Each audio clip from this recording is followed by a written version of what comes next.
My grandmother left everything to a stranger. He had her exact eyes. My name is Jennifer. I am 39 years old. I live in Charlotte, North Carolina, and 4 years ago my parents sat across from me at a dinner table and told me they had given my brother $200,000 to start a business. They told me this casually over pasta, like it was news about the weather. My brother was 34. I was 35. We had grown up in the same house, gone to comparable schools, been raised by the same two people who were now sitting across from me telling me they had given one of their children $200,000 and had not mentioned it until the money was already gone. I want to tell you about my family first because context is everything. My parents are Frank and Carol. They are both 68 now, retired, living in the house I grew up in outside of Raleigh. My father worked in insurance for 35 years and was careful with money in the way of someone who had grown up without it. My mother worked part-time as a bookkeeper and managed the household finances with a precision that I had always admired. They were not wealthy, but they were stable, and they had built that stability over decades of deliberate choices.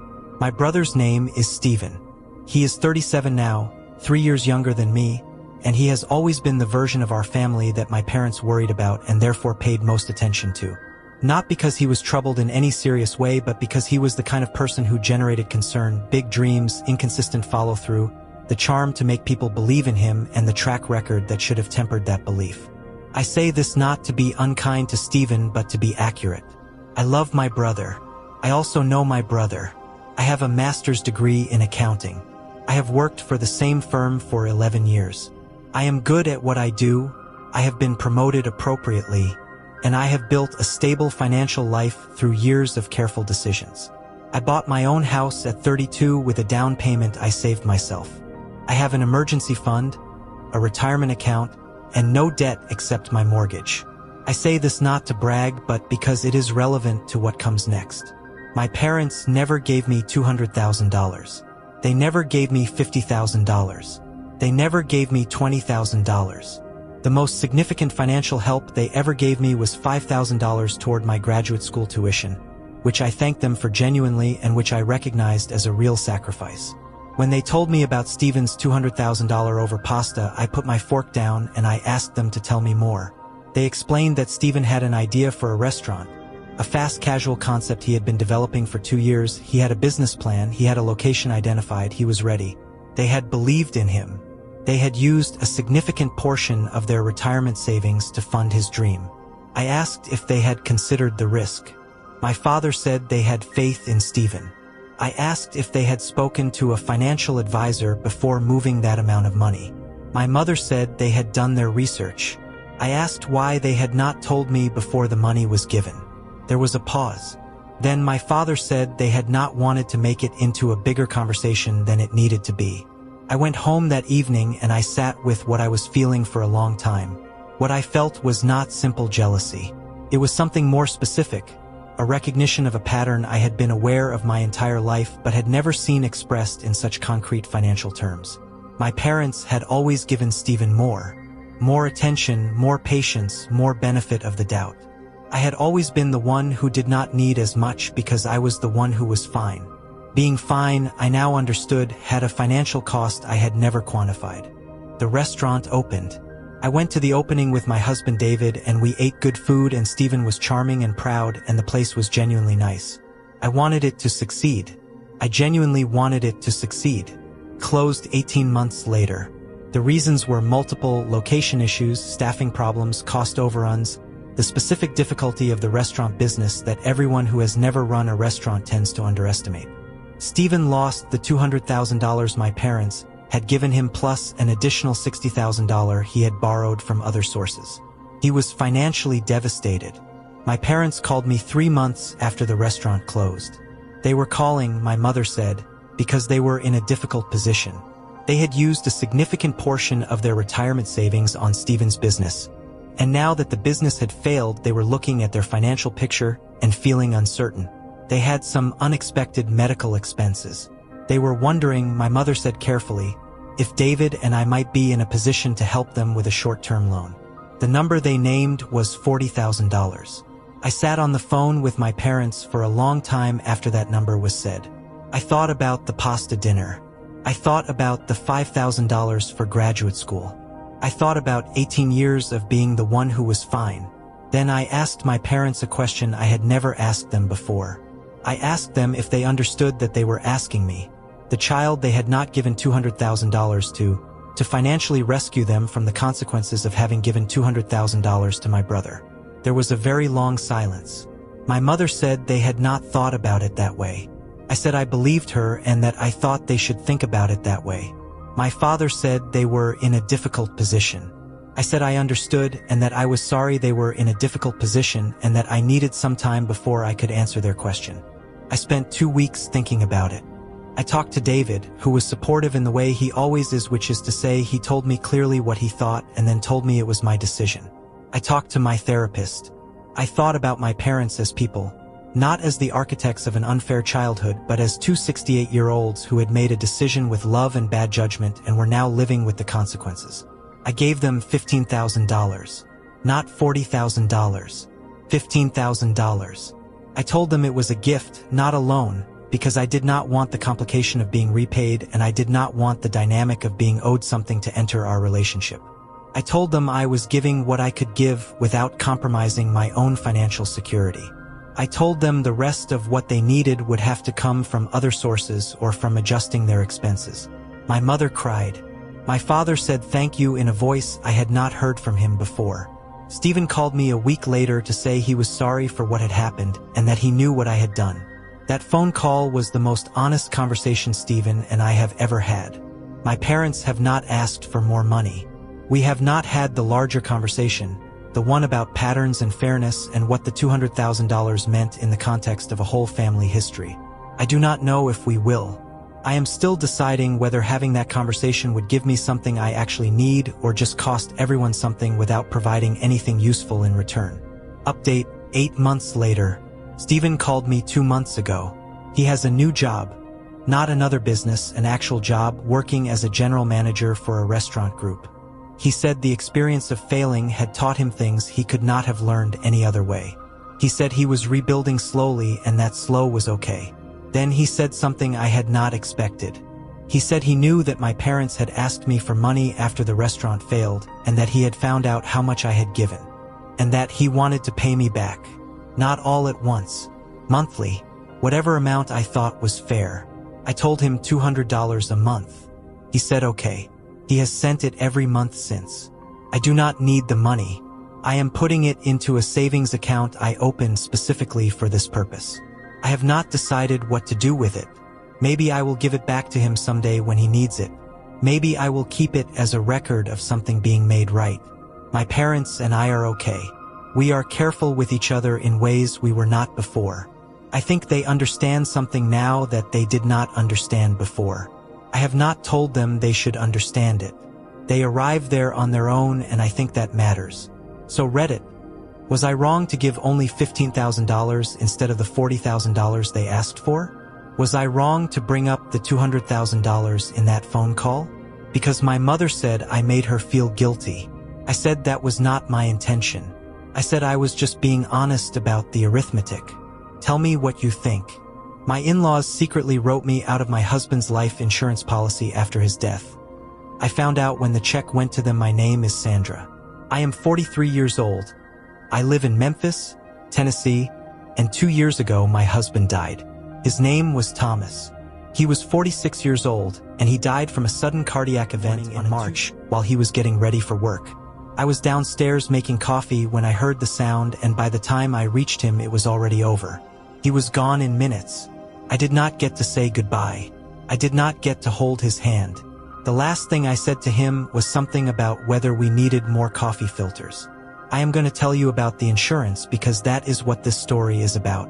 But I need you to know first that the insurance is not the part that broke me. The part that broke me was Thomas being gone, and the insurance was what came after. The thing that happened when I was already shattered and which shattered me again in a completely different way. Thomas had a life insurance policy. We had taken it out together 8 years earlier. A term policy, 20 years, significant enough to ensure that whichever of us survived the other would not have financial catastrophe added to grief. We had named each other as primary beneficiaries. This was a conversation we had had together and a decision we had made together and a document I had reviewed and understood. Thomas's parents are Gerald and Ruth. They are both 69 and they live 40 minutes from us, and they had always been a part of our lives. Sunday dinners, holidays, the general texture of a close family that I had been welcomed into when Thomas and I married 9 years ago. I had a good relationship with them. I had believed I had a good relationship with them. 3 weeks after Thomas died, I received a call from the insurance company. Not to tell me when the check was coming. To tell me that the beneficiary on the policy had been changed 18 months earlier, and that the benefit had been paid to the named beneficiaries, Gerald and Ruth, who had already received and deposited the check. I want to tell you what that sentence felt like to hear 22 days after my husband died. I was sitting in my living room surrounded by sympathy cards and casseroles that neighbors had brought, and I was on the phone with an insurance representative who was telling me in careful professional language that the money Thomas and I had intended to protect each other with had been redirected to his parents 18 months before his death without my knowledge. The policy change had been made online. The insurance company confirmed that it had been made from an account associated with Thomas's email address. They confirmed that it had been properly executed according to their procedures. They confirmed there was nothing procedurally wrong with what had happened. What had happened was that someone had changed the beneficiary. Someone with access to Thomas's email and account information had made that change 18 months before he died. I called Gerald. He answered on the second ring. I told him what the insurance company had told me. He was quiet for a moment, and then he said, "Sandra, we need to talk about this in person." I said we could talk about it right now. He said it was complicated. I said it did not seem complicated to me. He told me that 18 months ago Thomas had come to them and asked them to be his primary beneficiaries. He said Thomas had been going through some uncertainty about the marriage and had wanted to make sure his parents were protected if something happened. He said Thomas had made the change himself willingly. He said they had assumed Thomas had told me or would tell me. I want to be precise about what I knew about my marriage 18 months ago. 18 months before Thomas died, we were fine. Not perfect, no marriage is perfect, but fine. We were planning a vacation. We were talking about whether to renovate the kitchen. There was no uncertainty I was aware of. There was no conversation about the marriage being in trouble. If Thomas had uncertainty, he had not brought it to me and I had not seen it. Gerald and Ruth had received $400,000. My attorney, a woman named Claire who was recommended to me by a colleague and who became one of the most important people in my life over the following year, told me that beneficiary disputes are among the most difficult legal situations to resolve because insurance companies are required to pay named beneficiaries, and reversing that payment requires proving fraud or undue influence, which is an extremely high bar. We built the case anyway. Claire hired an investigator. The investigator found that Thomas had not shown any signs of marital dissatisfaction to anyone in his life in the 18 months before he died. Not his friends. Not his therapist, whom we located and who, while unable to share specifics, confirmed that Thomas had not presented concerns about his marriage. Not his colleagues, not anyone. The narrative Gerald had offered, that Thomas had been uncertain about the marriage, had no corroboration anywhere. What we found instead was a pattern of communication between Gerald and Thomas in the weeks before the policy change that the investigator described as atypically intensive. And we found that Gerald had been named as a secondary contact on Thomas's insurance account, an administrative access that had been set up years earlier for a different policy and that had never been removed. Claire took everything to mediation. Gerald and Ruth arrived with their own attorney and with the particular posture of people who believe they are legally protected. Claire presented the full picture. There was a negotiation that I was not present for, but that Claire described afterward as significant. The outcome was a settlement, not the full $400,000, but a substantial portion that Claire described as appropriate given what we could prove and what we could not. Gerald called me after the settlement. He said he hoped we could repair things. I told him that repairing things required honesty and that I did not have enough honesty from him to build anything on. He said he had been trying to protect Thomas's wishes. I told him Thomas's wishes had included me and that I would not be calling again. Thomas's parents and I have not spoken since that phone call. His extended family has been divided. Some people know some version of what happened and almost nobody knows the full version. I do not have the energy to manage other people's understanding of my grief. What I have is a new apartment. I sold the house because I could not live in it, and a life that is being rebuilt piece by piece with the particular slowness of someone who lost two things at once. I lost Thomas and I lost the family I thought I had married into, and I am working on what comes after both of those losses simultaneously. Thomas's photo is on my desk.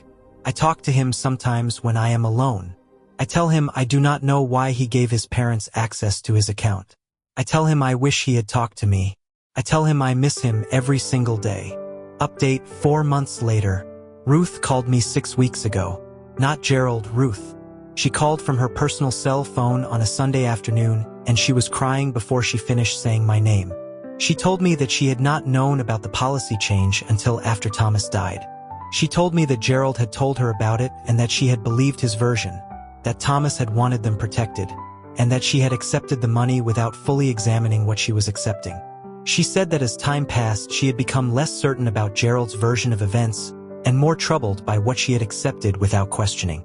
She told me she had moved out of their house 2 months ago. She was staying with her sister. I sat with Ruth on the phone for 2 hours. I am not going to tell you that everything became clear or that I forgave Gerald through Ruth or that the conversation resolved anything neatly. What I will tell you is that Ruth loved Thomas and that her grief is real and that she is living with consequences she did not fully choose. I told her I was sorry for what she was going through. She told me she was sorry for what I had gone through and was going through. We cried together on the phone for a while, which is not something I had expected to do with Ruth and which helped in a way I did not expect. We have spoken twice since. I do not know what Ruth and I are to each other now. Something that does not have a clean name. Something that Thomas would have found complicated and, I think, meaningful. So Reddit. Was I wrong to pursue the legal case instead of accepting what the insurance company told me? Was I wrong to not forgive Gerald when he asked? Because some people have told me Thomas's parents were grieving too and deserved grace. I gave Gerald no grace. I gave Ruth some. I am still figuring out if those were the right amounts. Tell me what you think. My grandmother left her entire estate to a stranger. We found out the stranger was the grandchild she never told us existed. My name is Caroline. I am 31 years old. I live in Nashville, Tennessee, and 18 months ago, I sat in an attorney's office for my grandmother's will reading and heard a name I did not recognize receive everything my grandmother had spent 91 years building. Not a portion, not a share, everything. The house, the savings, the jewelry, the small investment account she had maintained for 40 years. All of it directed to a person named Marcus Webb, who none of the 12 family members sitting in that room had ever heard of. My grandmother's name was Eleanor. She was 91 years old when she passed, and she had been one of the most significant people in my life. She was sharp until nearly the end. Found the prior version in her files after the reading. Had divided the estate equally among her 4 grandchildren. The updated version directed everything to Marcus Webb with a handwritten note that said simply, Marcus knows why. Marcus knows why. My mother and aunt sat in that attorney's office and looked at those 3 words and looked at each other and then looked at the attorney who was professionally composed in the face of what was clearly not a routine reading. I spoke to the attorney privately after the family had dispersed. He told me that Eleanor had come to him 14 months before her death with Marcus Webb, who had accompanied her to the appointment. He said Eleanor had been of completely sound mind. He was emphatic about this. He had known her for 20 years and was certain. He said she had made the change deliberately and clearly, and had declined to explain her reasoning beyond saying it was personal, and that the family would understand eventually. I went home and I searched Marcus Webb for 3 hours. What I found was a 33-year-old man living in Knoxville, Tennessee, who worked as a high school history teacher, who had no visible connection to our family on any platform I could find, and who had a physical resemblance to my grandmother's family photographs that stopped me cold when I found his faculty photo on the school website. He had Eleanor's eyes, the exact same unusual gray-green eyes that my grandmother had and that I had always thought were specific to our family. I drove to Knoxville the next weekend. I did not call ahead because I did not know how to make that call. I went to the school and asked to leave a message for Marcus Webb and instead found myself face-to-face with him in the school lobby because he was on his way out at the end of the day. He looked at me for about 3 seconds and then he said, "You're Eleanor's granddaughter." I said yes. He said, "I wondered when you'd come." Then he asked if I wanted to get coffee. We talked for 4 hours. Marcus Webb is my grandmother's grandson. He is the son of a child Eleanor gave up for adoption in 1968. A daughter she had at 19 before she met my grandfather, in circumstances she had never told anyone in our family about. That daughter had been adopted by a family in Knoxville and had lived her life there and had died of cancer 6 years ago. Before she died, she had told Marcus the truth about his biological grandmother and had given him a letter Eleanor had written 30 years earlier to a closed adoption registry. A letter she had placed hoping it would reach her daughter someday, and that had arrived too late for the daughter but had found Marcus. Marcus had contacted Eleanor 4 years before her death. They had met privately, cautiously, building something slowly over years of coffee and letters and phone calls that Eleanor had kept entirely separate from her family life. He had been present for the last 2 years of her life in a way none of us had known about. He had been at the hospital. He had been holding her hand. She had left him everything because he was her grandson and because the circumstances of his existence were ones she had carried alone for over 60 years, and because whatever she felt she owed him was something she had decided to settle before she left. I sat across from Marcus and I thought about my grandmother, the woman I had visited every month, the woman I had thought I knew completely, and I understood that there are versions of the people we love that exist entirely outside of us and that we never fully see. I told Marcus I was not there to contest the will. He said he had assumed I might be and that he would understand if I did. I told him my grandmother had been of sound mind and had made a deliberate choice and that her choices were hers to make. I told him I was there because I wanted to understand and because he was, it appeared, my cousin. He had not thought of it that way. The word cousin landed on him in a way I could see. Something shifting in his face. The family's response was divided. My mother was devastated initially and then moved through devastation to something more complicated when she understood the full history. My Aunt Carol wanted to contest. My brother James said it was grandmother's money and grandmother's decision. My cousin Rachel did not speak about it publicly but sent me a private message saying she had found the whole thing unbearable and beautiful at the same time, which I thought was exactly right.